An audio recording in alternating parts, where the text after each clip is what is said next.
मैं सभी कलाओं की देवी माँ वीणा सरस्वती मैया के श्री चरणों में प्रणाम करता हूँ। इस भूमि को प्रणाम करता हूँ। राधे कृष्ण की ये भूमि है और यहाँ पर हमारे समक्ष विराजमान संत श्री बैठे हैं, तो मैं उनके श्री चरणों का आज अमर लेख परिवार का ये साहित्यिक सारस्वत अनुष्ठान विधिवत आप सब लोगों की उपस्थिति से संपन्न हुआ। इस सब का श्रेय आप सभी को जाता है और हमारे संत श्री जी की कृपा को जाता है, इस उदासीन आश्रम को जाता है। मैं उनके प्रति भी अमर लेख परिवार की ओर से आभार व्यक्त करता हूँ।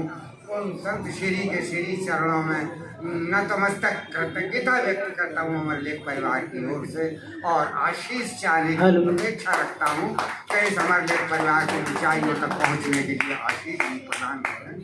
ये उनका आशीर्वाद रहेगा।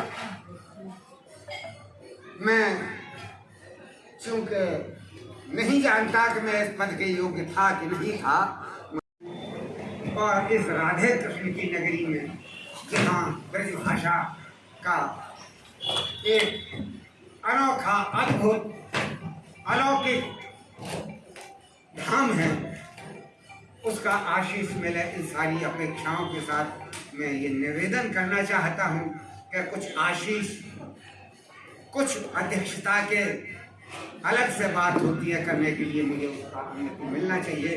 यद्यपि मेरे हिस्से का भी समय मैंने अपने सब अनुजों को दे दिया है, आप सबने उसको लिया है, मेरे पास बचा क्या है? भाव, संवेदनाएं, कट और सारी चीजें आप इतने प्रबुद्ध और इतने जन हैं सभी लोग, मुझे बड़ी प्रसन्नता हुई, हार्दिक प्रसन्नता हुई। आपके पास इतना काव्य लेखन है, उत्तम किस्म का काव्य लेखन है, कुछ मुझ पर कहने को शेष बचा नहीं है, लेकिन मैं आपको वचन देता हूँ, मैं अन्य लोगों की भी शेर कविता याद आ गई, उसके साथ में आपको काव्य से जोड़ना चाहता हूँ, और चूंकि आपको कुछ संप्रेषित करना चाहता हूँ, इसलिए उनका सहारा लेकर के अपना काव्य पाठ भी मैं करूँगा। बहुत एक दो रचनाएं पढ़ूंगा, वो चूंकि अध्यक्षता का दायित्व निभाना बहुत आवश्यक होता है।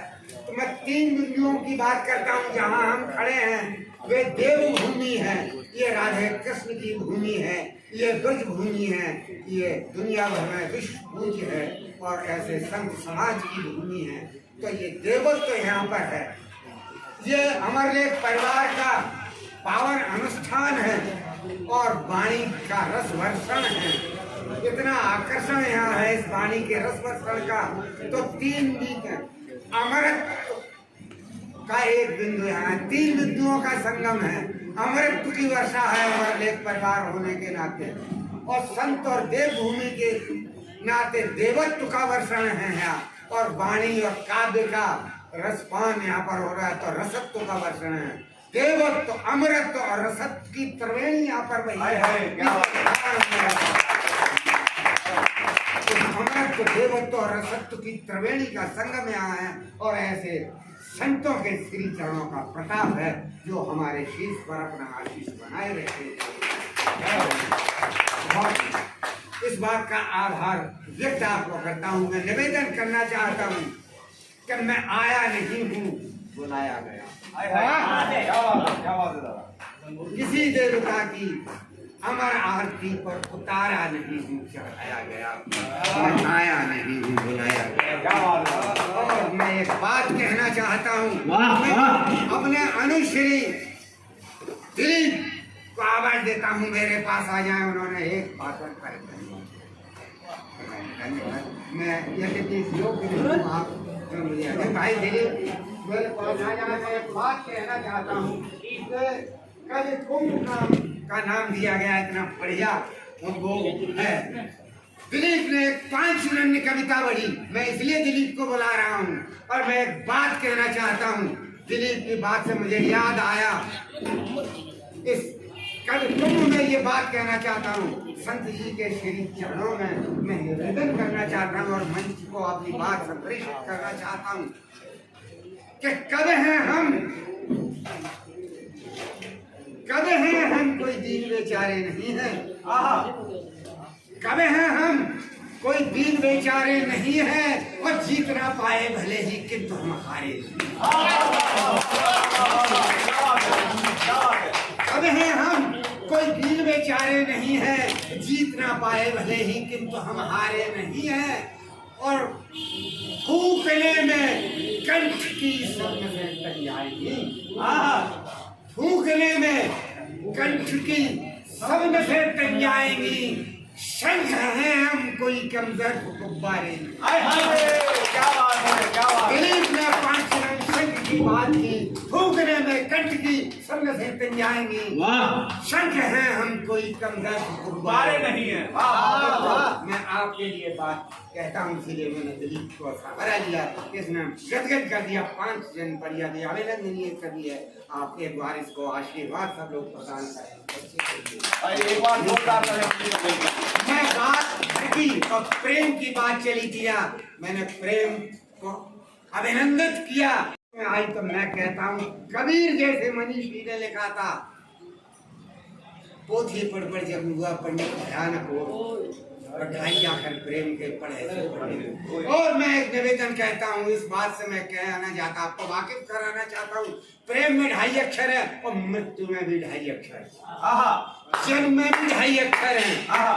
मृत्यु, प्रेम और फिर जन्म, प्रेम और मृत्यु, वहां तक 2.5 अक्षर का तो बहुत बड़ा विषय है, इस पर व्याख्या करें बहुत बड़ी बात हो। और घर से जब व्यक्ति चलता है, घर की बात कही, पत्नियों की बात हुई, परिवार की बात हुई, हमारी आदरणीय दीप्ति जी ने भी एक बात कही, बहुत अच्छी बात कही और अपने पतिदेव के प्रति कितना आभार द्वार तक और इतनी बात कही। मैं एक बात कहता हूँ, पंक्ति घर से कभी कभी बात होती है तो मैं कह देता हूँ कि तुम हो, चूंकि हमारी बहनें रहती हैं, ये मातृशक्ति रहती है, इनके अभिनंदन में केवल 2 पंक्तियां छोटी ये कहना चाहूंगा कि तुम हो तो ये घर लगता है, वरना इसमें डर।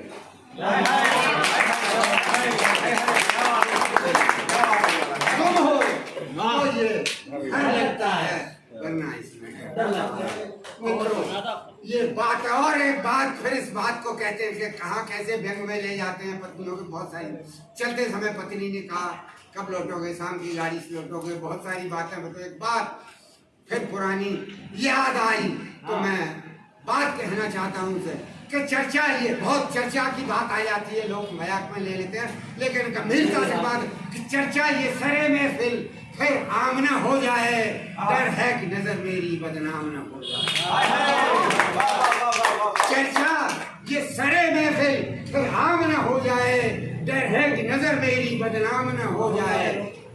और पत्नी से पूछा तो कहा कि जाते हो चले जाओ, चर्चा ये सरे महफिल फिर आम न हो जाए, डर है कि नजर मेरी बदनाम न हो जाए। जाते हो चले जाओ, इतनी सी गुजारिश है, जल्दी ही चले आना फिर शाम न हो। जाते हो चले जाओ, इतनी सी गुजारिश है, जल्दी ही चले आना फिर शाम न हो जाए। मित्रों, इसकी बात और एक बात मैं और कहना चाहता हूँ, आप सबको जोड़ना चाहता हूँ। कविता की बात करें, कविता में कथ की प्रबलता होती है और एक बात छोटी है। किसी ने लिखा था, किसी कवि ने, एक समर्थ और संपूर्ण कविता केवल आधे वाक्य की कविता हो जाती है। ये आप समझ, बहुत बड़ी बात, लंबी चौड़ी कहने की बात नहीं है। कवि एक पंक्ति कहिए, कम न कहिए, अपने में समर्थ और संपूर्ण कविता। पंक्ति क्या थी कि वेतन उड़ जाता है जैसे गंध कपूर, पूरी समर्थ और संपूर्ण कविता हो गई, इतने में वेतन उड़ जाता है जैसे गंध कपूर। इतनी बड़ी बात है। तो एक बात मुझे मेरी देखिए, और मैंने कहा और किसी एक कवि की पंक्ति मुझे याद आ रही, मैं आपके सामने मौका नहीं, अवसर नहीं मिलेगा, आपको भी उन कथ्यों को सुनने का समय नहीं मिलेगा, इसीलिए मुझे याद है। मैं बात को कहना चाहता हूँ कि ये तो सच है, नारियों की बात और घर की बात चलती है, तो उसमें भी एक बात के साथ बात को कहता है कि ये तो सच है, तुमसे अपना दर्द कहा था, सुना न तुमने। ये तो सच है, तुमसे अपना दर्द कहा था, सुना न तुमने, लेकिन जिस दिन दर्द तुम्ही से मैं न कहूंगा तब क्या ये तो सच है, तुमसे अपना दर्द कहा था, लेकिन जिस दिन दर्द तुम्हीं से मैं न कहूंगा तब क्या होगा। और ये तो सच है, तुमसे आलोकित घना आंगन दुनिया सारी। ये तो सच है, तुमसे आलोकित घना आंगन दुनिया सारी, लेकिन मिट्टी के दीपक में मैं न रहूंगा तब क्या होगा। ये तो सच है, तुमसे आलोकित घना आंगन दुनिया सारी, लेकिन मिट्टी के दीपक में मैं न रहूंगा तब क्या होगा। और ये तो सच है, चरण तुम्हारे मंदिर की प्रतिमा से पावन। ये तो सच है, चरण तुम्हारे मंदिर की प्रतिमा से पावन, लेकिन जिस दिन हाथ तुम्हारा मैं न धरूंगा तब क्या हो।